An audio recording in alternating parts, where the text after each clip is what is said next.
निर्दोष ग्रामीणों के खून से सारंडा की धरती एक बार फिर से लहूलुहान हो चुकी है। कल माओवादियों के द्वारा बिछाए गए आईडी विस्फोट की चपेट में आने से दो निर्दोष ग्रामीणों की दर्दनाक मौत हो चुकी है। चलिए जानते हैं पूरी खबर को विस्तार रूप से। कल देर शाम मंगलवार को एक खबर जो है निकलकर सामने आती है, जिसमें ये बताया जाता है कि तिरिलपोसी गांव के कुछ लोग जंगल से फूल पत्ते तोड़ने के लिए गए हुए थे। उसी वक्त जंगल में अचानक माओवादियों के द्वारा पूर्व में लगाए गए आईडी विस्फोट हो जाते हैं, जब ग्रामीणों के पैर उस प्रेशर आईडी पर पड़ता है। विस्फोट इतना ज़बरदस्त था कि जो व्यक्ति आईडी विस्फोट की चपेट में आता है, उसके अन्य साथी वहां से भागकर निकल जाते हैं। उसके बाद दोबारा जो है उस व्यक्ति को जो घायल पड़ा हुआ था जंगल में, उसे निकालने के लिए कई घंटे के बाद वहां पर और कुछ लोग आगे बढ़ ही रहे थे कि दोबारा और एक आईडी विस्फोट होता है, जिसमें और एक व्यक्ति घायल हो जाता है और अन्य लोग वहां से भाग निकलते हैं। गांव में ये चर्चा तेज हो गई थी कि आईडी विस्फोट हुआ है जंगल में और दो लोग घायल हो चुके हैं। हालांकि उस वक्त गांव का कोई भी व्यक्ति नज़दीकी कैंप में जाकर ये जानकारी नहीं देता है कि इस तरह से घटना हुई है।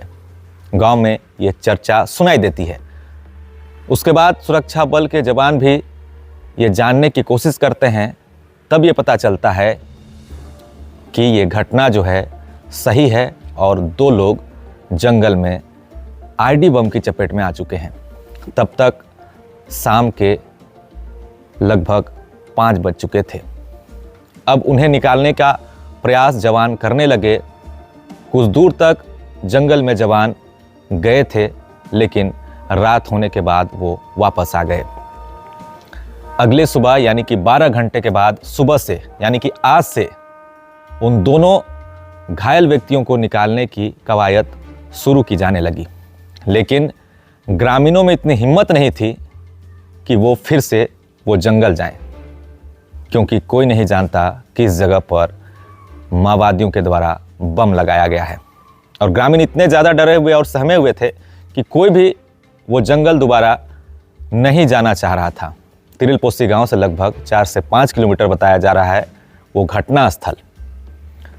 दोपहर के बाद जवान और कुछ ग्रामीण काफ़ी मशक्क़त के बाद, कई घंटे की मशक्क़त कह सकते हैं, क्योंकि फूक फूक कर उन जंगलों में कदम रखते हुए वहाँ पर घटनास्थल पर पहुँचते हैं। तब देखते हैं कि सलाई चेरवा और जैसी चेरवा, जो कि तिरिलपोसी गांव के रहने वाले थे, दोनों घटनास्थल पर ही दम तोड़ देते हैं। यानी कि उनकी दर्दनाक मौत पहले ही हो चुकी थी।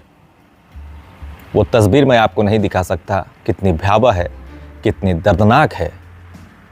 उस तस्वीर में साफ साफ देखने को मिल रहा है कि दोनों के एक एक पैर काफ़ी ज़्यादा क्षत विक्षत हो गए हैं और हो सकता है अत्यधिक रक्तस्राव होने के कारण उन्होंने तड़प तड़प कर उस जंगल में दम तोड़ दिया। ये कोई पहली घटना नहीं है।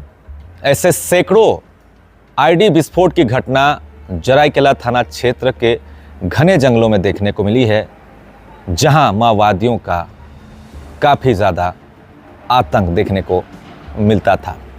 हालांकि हाल के दिनों में सुरक्षा बलों के एफओबी कैंप काफ़ी अंदरूनी इलाके, चाहे वो तिरिलपोसी हो, चाहे वो दीघा हो, चाहे वो बिटकिल सोय हो, वहाँ निर्माण किए गए हैं।